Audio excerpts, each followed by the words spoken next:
Ola a todos, hoxe vouvos contar a historia da Lingua das Bolboretas.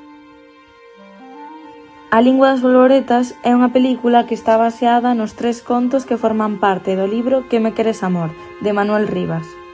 A elección destes 3 relatos levouna a cabo José Luis Cuerda, o director da película.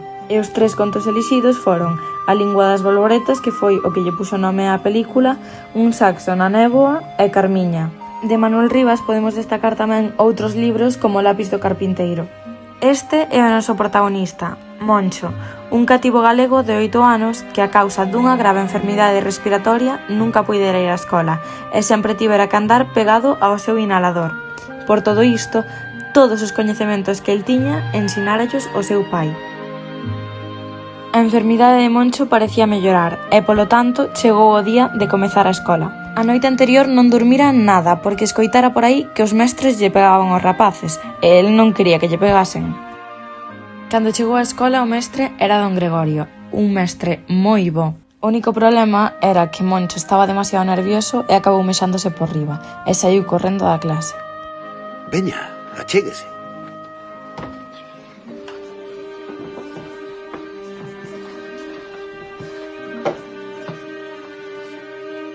Responda. Ou é que quere que lle chamemos todos para comer?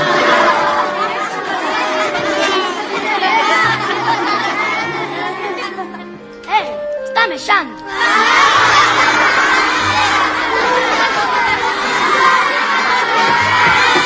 Onde va? Espere, volva aquí. O problema de todo isto é que Moncho non fora á súa casa e cando caera a noite, el aínda non volvera. Polo tanto, os veciños decidiron empezar unha búsqueda. Non tardaron moito en atopalo, estaba no bosque e o único que tiña na cabeza era que ia coller un barco para marchar ás Américas, onde non tería que ir á escola e, polo tanto, os profesores non lle pegarían. Ao día seguinte, don Gregorio presentouse na casa de Moncho para pedirlle perdón, para aclararlle que non lle pegaba a ninguén e para dicirlle se lle podía dar unha nova oportunidade á escola. Moncho aceptou e ao día seguinte foi moi contento. Na escola, Moncho fixo un amigo, que ademais era o seu compañeiro de pupitre, Roque, e que tiña unha irmá moi pero que moi guapa da súa mesma idade que se chamaba Aurora, e da que finalmente Moncho acabou namorado.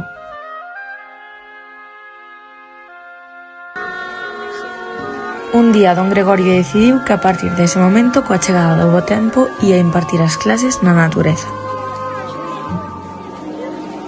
Un momento. ¿Recuerdan lo que les dije de la lengua de las mariposas? Sí, que la tienen como el muelle de un reloj. Eso es. ¿Y para qué? Para poder alcanzar el néctar que las flores guardan en sus cálices.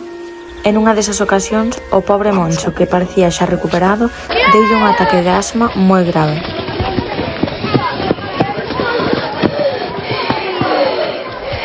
¡Don Gregorio! ¡Don Gregorio! Se está ahogando.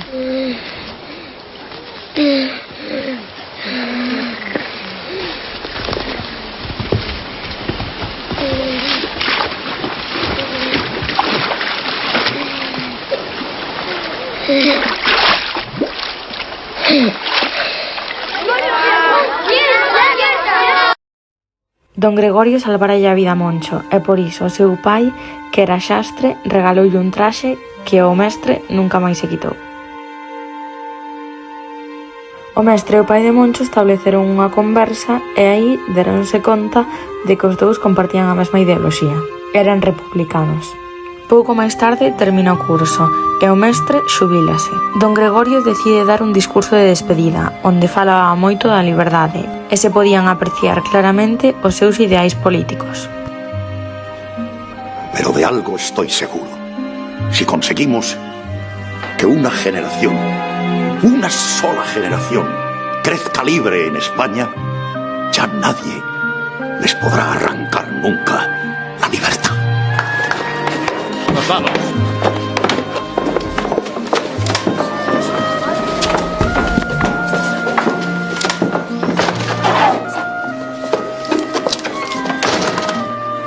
Un día está la guerra. A nai de Moncho non esperou nin un minuto para queimar todos os carnés dos clubes do pai de Moncho, xornais, etc. Ela sabía perfectamente que estaba en perigo. Ademais, o alcalde fíxolle un comunicado a todos aqueles que pertencían a clubes republicanos para atoparse no concello a unha hora determinada. A nai de Moncho algo lle cheirou raro e preferiu decir que o seu marido non estaba. Este acto salvoulle a vida ao seu marido, porque isto foi o que sucedeu cos que sí que acudiron ao encontro e non tiveron medo de defender a súa ideoloxía. ¿Está su marido? No, no está. No sabe a dónde ha ido. Cuando vuelva, dígale por favor que el alcalde quiere vernos en el ayuntamiento, que nos necesita. Yo se lo digo. ¡Ateo! ¡Ateo! ¡Ateo!